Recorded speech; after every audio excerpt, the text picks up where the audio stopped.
Kalau kamu benar-benar cinta padaku, mana HP-nya? Aku lihat ada yang aneh-aneh enggak?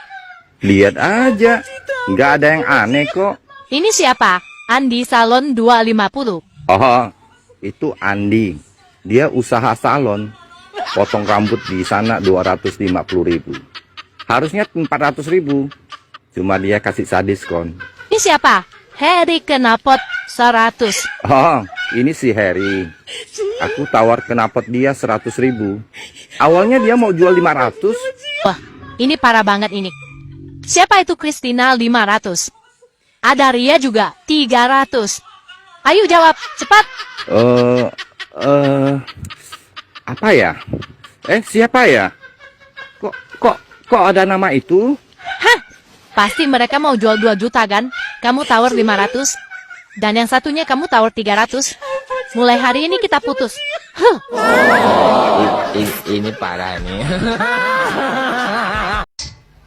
Bos. Apa? Aman sholat ya, aman bos. Iya no. 5 waktu ngono ya. Sholatku semedi ya. Nggih, sholat nggih jenengan. Iya. Terus aman pomane ngene iki kula taklet mon enak-enakan mawon kula taklet teng jenengan nggih sepuntene lak wonten lepat kula nggih, Bos. Sampeyan terus sholat pomane ngongkon wong sholat itu hukume pripun, Bos?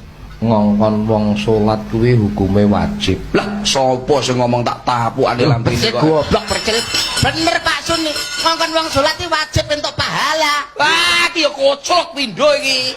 Goblok pekok kowe iki ya. Yes, nek kuwi tak serane YouTube ben dijelasne. Lho, Sing diaturne Pak Sun ki bener, ngongkon wong sholat ki wajib. Hukume wajib. Oleh pahala. sapa sing ngomong ngongkon wong salat ki dosa? Ya pamane Pak Sun ki salat Allahu Akbar. Pak Sun tanggal sak menten niku pripun kula kongkon teng mriku? Dosa, Dik. Wong salat kok dikon